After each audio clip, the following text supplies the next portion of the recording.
I don't know when I stopped wanting him. Maybe it wasn't a single moment. Maybe it was thousands of little ones. A missed kiss in the hallway. A birthday with a gift card. The way he said, "love you," like it was a period at the end of a grocery list. We weren't fighting. That's what made it confusing. There were no screaming matches, no slammed doors, no nights spent on the couch. We still shared a bed. Still watched the same shows. Still asked, "How was your day?" But somewhere along the way, we stopped meaning the answers. His name is Eric. We met in college, dated for 6 years, married for 3. He's dependable, thoughtful. He opens my car door, remembers my half-sweet coffee order, always texts me when he's running late. And yet, every time I hear the front door open now, I feel myself bracing. Not because I expect anything bad, but because I expect nothing at all. I tried at first to shake the feeling. I bought new lingerie, planned a weekend trip, watched videos on how to bring back intimacy. He smiled. He thanked me. But the space between us didn't shrink. It got quieter. One night, we had dinner with friends, a couple we'd known for years. They were touchy, laughing, stealing bites off each other's plates. I watched them and felt like I was looking through a window into another version of a life I thought I'd have. On the way home, I asked Eric, "Do you ever miss the way we used to be?" He kept his eyes on the road and said, "We've just grown up." And I nodded, even though I felt something inside me sink. A few weeks later, I stayed late at work. Not because I had to, because I didn't want to go home yet. The office was quiet, lights low. One of the freelance designers, Mark, was still there. We weren't close, but we'd always had good banter. That night, it turned into something else. We talked. For hours, about nothing. About everything. I laughed. He looked at me like I mattered. Like I was still interesting. Still someone worth leaning toward. He didn't touch me.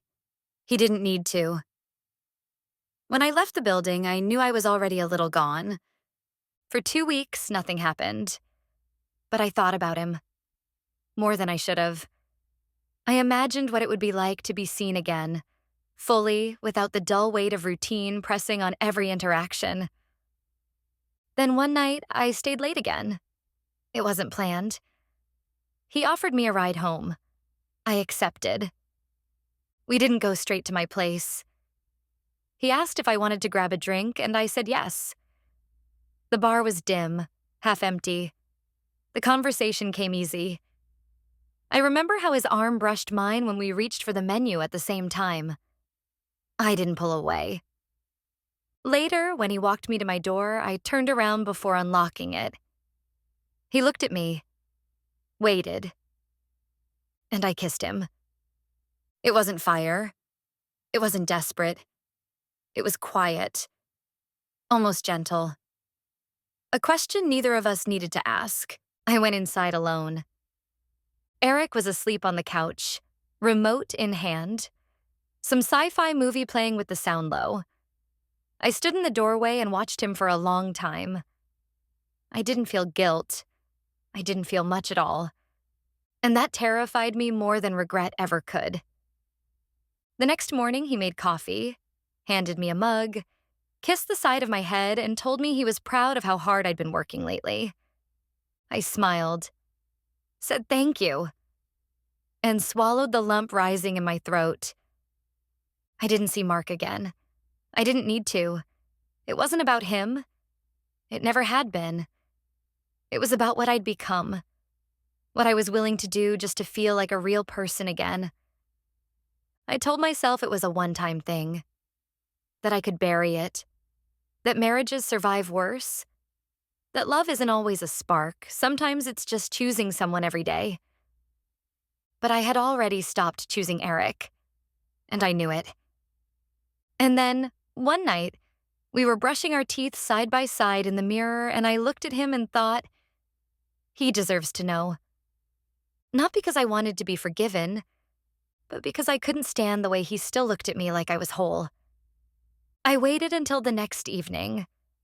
I made dinner, pasta, garlic bread, the kind of meal that fills the air with comfort, like a warm lie. He walked in, kissed me on the cheek, told me it smelled amazing.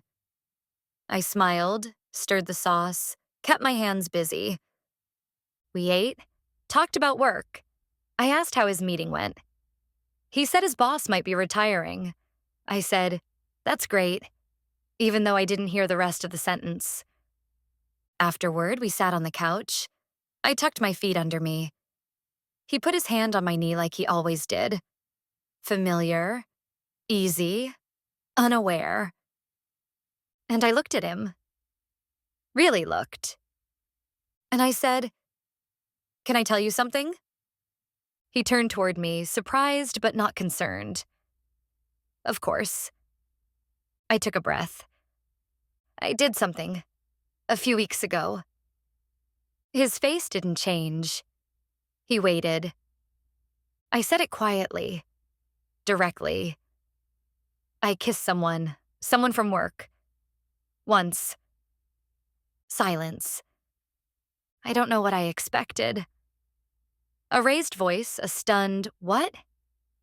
Maybe laughter, maybe disbelief. What I got was a slow exhale and a question. Why? It wasn't angry. It wasn't even hurt. It was something else. Something quieter. I stared at my hands. "I don't know," I said. I didn't plan to. It just happened. He nodded just once, then leaned forward, elbows on his knees, staring at the floor. "How long?" he asked. "Just once." He looked at me then. "But you thought about it more than once." I didn't answer. He already knew the answer. He stood up, walked to the window, rubbed his hands over his face. Then he said something I wasn't ready for. "Was it because of me?" I blinked. What? Was I cold? Too distant? Did I make you feel unwanted? I stood, walked toward him. "Eric, no. It wasn't you, I didn't know how to feel anything anymore." He turned to me and I saw it.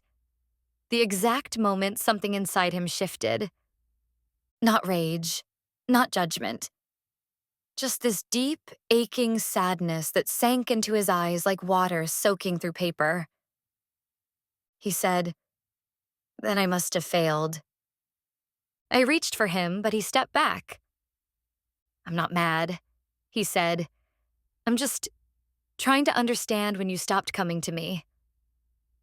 I didn't have an answer, because it wasn't a moment. It was years. It was days of not touching, nights of polite distance, weekends of parallel movement. He said, "I thought we were okay." I thought we were too. And that was the worst part. We both believed the lie, just from different sides. He didn't sleep in the bed that night. He didn't leave the house either. He laid on the couch. Not dramatically, just quietly. Like he didn't want to take up space anymore. In the morning, he brewed coffee like always. Poured 2 mugs, set one down across from me. Then he said, "Thank you for telling me." And that was it. No interrogation, no punishment. Just thank you. And I realized then that he wasn't going to fall apart.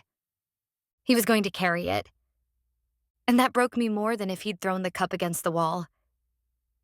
Because now the pain was mine alone. Because now I saw what I had done. Not just the kiss, but what I had taken from him. The ability to ever fully believe in me again. The days after I told him were quiet in a way I didn't expect. He didn't pull away completely. He still made dinner, still asked if I needed anything from the store, still sent me photos of our dog when I was at work. But the tone of it all changed. Softer. Like someone moving through a glass house trying not to crack the floor. He didn't bring it up again. Not directly. But I could feel him circling it. The way he'd ask, "Do you feel like we stopped talking somewhere?" Or, "Was I not present enough?" Always gently. Always with that look in his eyes. Like he was searching for a version of himself in my mistakes. And I let him. I didn't affirm it. But I didn't stop him either. Because if he blamed himself, he wouldn't hate me. Because if he thought this was something we broke, not something I did, maybe he wouldn't walk away. We were in bed one night facing opposite directions. He said, "You used to reach for me in your sleep." I miss that. I pretended to be half asleep already. I didn't know how to respond. I didn't want to lie again. But I also didn't want to dig deeper into something that was already bleeding. He started reading relationship blogs. I saw the tabs open on his laptop. Signs of emotional disconnect. How to rebuild trust. Was it my fault she cheated? He never said a word about them. But he started doing things differently. He kissed me more, asked deeper questions, noticed when I was quiet. One day he brought home flowers, not roses, but tulips, my favorite. I hadn't mentioned that in years. He placed them in a vase and said, "You always said these made the house feel like spring." I stared at them and felt this wave of shame crawl up my neck. Not because of what I'd done, but because of what he was doing now, trying to become better, not knowing that nothing he was doing had anything to do with why I broke in the first place. One night, he cooked dinner and lit candles. We ate in the dining room, which we almost never used. He poured wine, talked about a trip we could take, said we could start fresh somewhere for a weekend. Just us. I nodded, smiled, took another sip of wine, and thought about how badly I wanted to be the kind of person who deserved all of this. He cleared the plates, washed them, dried them by hand. I stood behind him and wrapped my arms around his waist. He paused for a second, then placed his hand over mine. We stood like that for a long time. And for a brief moment, I believed maybe we were fixing it. But then, in bed that night, he whispered, "I keep wondering what I did wrong. I keep replaying everything. And I wish I knew where I went quiet. Because I would change it." I didn't sleep at all that night. Because he wasn't asking me to fix anything. He was offering to take the blame for everything. And I was letting him. I got up early the next morning, sat on the porch with my coffee, watched the sun come up, and tried to figure out when I became someone who needed to be forgiven for things I hadn't even told the full truth about yet. Because he thought it was a kiss. But it hadn't been just that. And the longer I let him believe that, the more impossible it became to tell him the rest. Eric started initiating more. More conversations, more gestures, more closeness. Like he believed that if he just reached far enough, often enough, he could pull me back from wherever I'd gone. He held my hand in public again, suggested we start walking after dinner, bought a little notebook and said we should write 3 good things about each other every day. And I said yes to all of it. I smiled, wrote my little lists, kissed him goodnight, let him touch me. But the thing no one tells you about trying to repair something you've already destroyed is that it starts to feel like pretending. Not out of malice, but because the version of you that loved honestly isn't there anymore. And the person standing in your place is just performing her lines. One evening, we were sitting on the couch watching a show we used to love. I laughed at a scene. He turned to me with this soft, surprised look and said, "That laugh, I missed that." And I felt hollow, because I knew he wasn't hearing my real laugh. He was hearing the echo of a woman I used to be, The one who reached for his hand without thinking. The one who smiled just because he walked in the room. He thought he was saving her, but she was already gone. I started going to bed earlier, told him I was tired. He'd offer to join me. I'd say, maybe in a bit, and lie there staring at the ceiling, waiting to hear his footsteps. Or not. Sometimes he'd come in and hold me, and I let him. Because I didn't know how to ask for space without breaking the illusion we were still trying to maintain. At a friend's party, he stood behind me with his hands on my waist. I felt eyes on us. People still saw us as solid, stable, the couple that had worked through something hard. And maybe he believed that too. But every time someone asked how we were doing, and he said, better, something in me tightened. Not because he was lying, but because I was. One night, we went out for dinner. Just the two of us.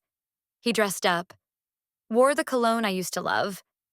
We ordered a bottle of wine, talked about movies, work, his sister's new baby, and for a moment, I forgot. I looked at him and remembered what it used to feel like to want him. Then he reached across the table and took my hand. "Thank you," he said. For what? For giving me another chance, for not giving up on us. And I felt the wine turn to stone in my stomach. Because I had given up. I just hadn't told him yet. Back home, he kissed me with so much hope it felt like drowning. I went to the bathroom, sat on the edge of the tub, and stared at the floor. It wasn't that I didn't love him anymore. It's that the love had changed shape. Into something quiet. Something distant. Something I couldn't return to no matter how hard I tried. We were living in a story he was still writing, and I was already reading the last page. I told him everything on a Monday night. The air was heavy. Rain outside. Our dog asleep on the floor. Dishes in the sink, lights dimmed, TV murmuring some show we weren't watching. He was lying on the couch, one arm behind his head, the other draped over my legs. It should have felt peaceful. But it didn't. I'd rehearsed it 100 times. Thought about how to say it. When. Why. What order. What tone. But when it came out, it wasn't any of those things. It just happened. "I didn't tell you everything before," I said. He blinked, turned his head slightly, still calm. "About what?" "Mark.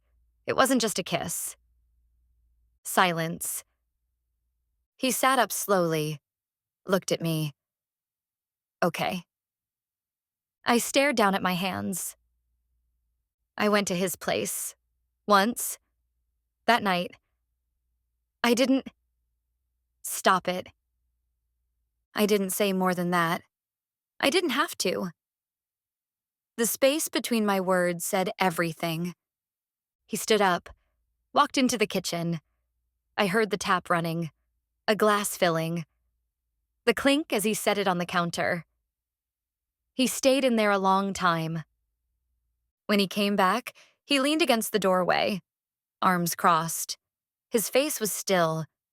No tears, no anger, just this quiet unraveling I could see but not reach.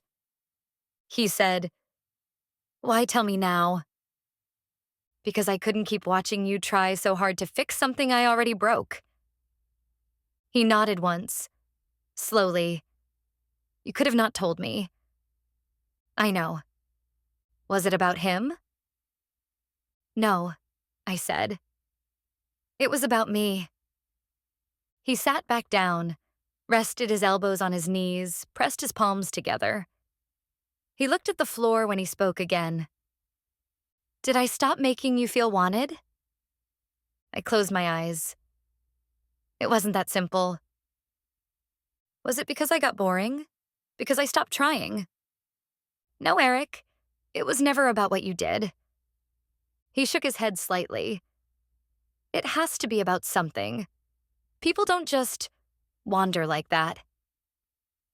I didn't argue, because I knew what he wanted more than honesty was a reason he could fix. A version of the story where he could change something and pull me back. But there wasn't one. I think I stopped feeling like a person, I said finally. And with him, I felt real again. It wasn't about love or excitement.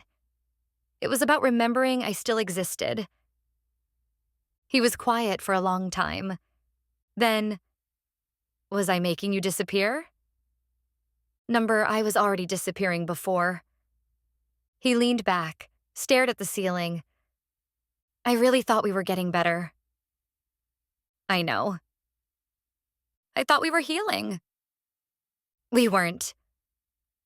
I thought we were okay. I know.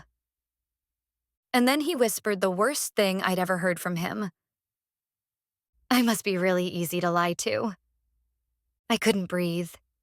He didn't yell, didn't ask for details, didn't punish me.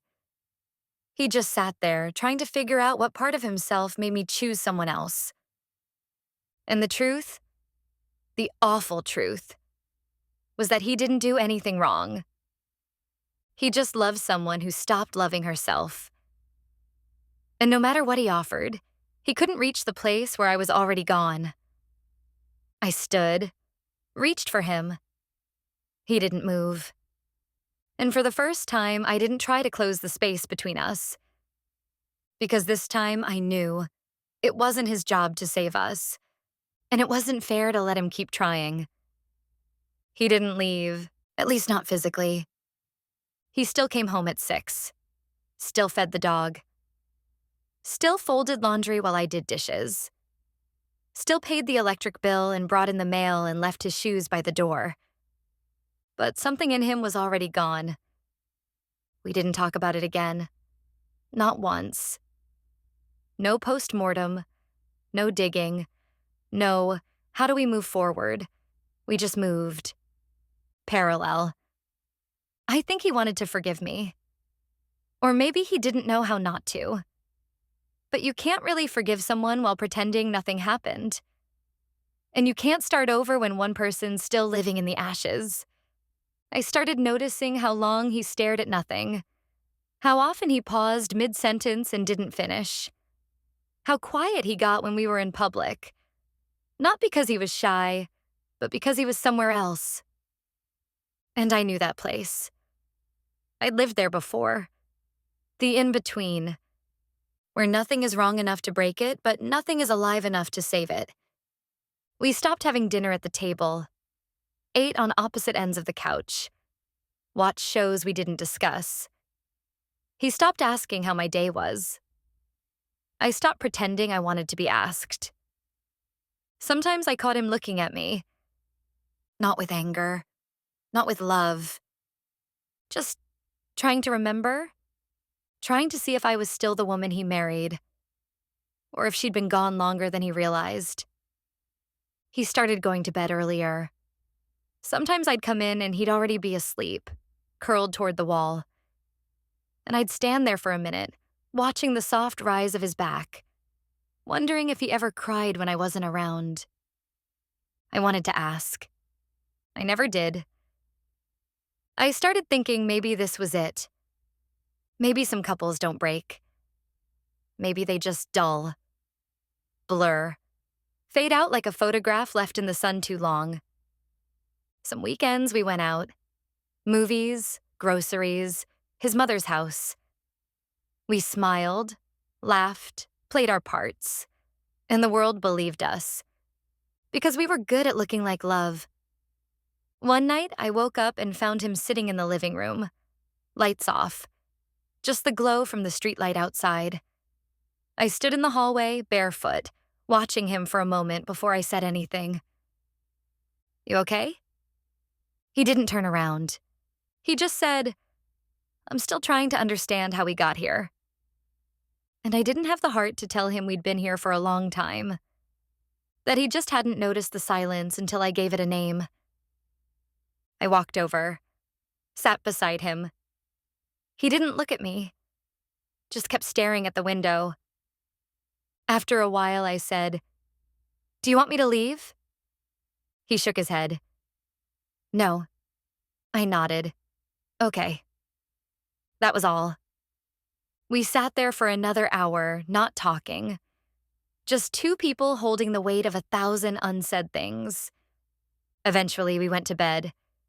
In the morning, he made coffee, handed me a mug, kissed my forehead, and left for work.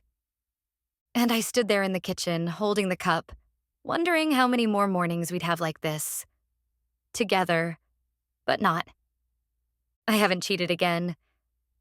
But sometimes I wonder if that matters anymore. Because what I did didn't just break him. It built a space between us so wide, neither of us knows how to cross it. We're still here, still married, still quiet, still pretending that silence is enough to call this love.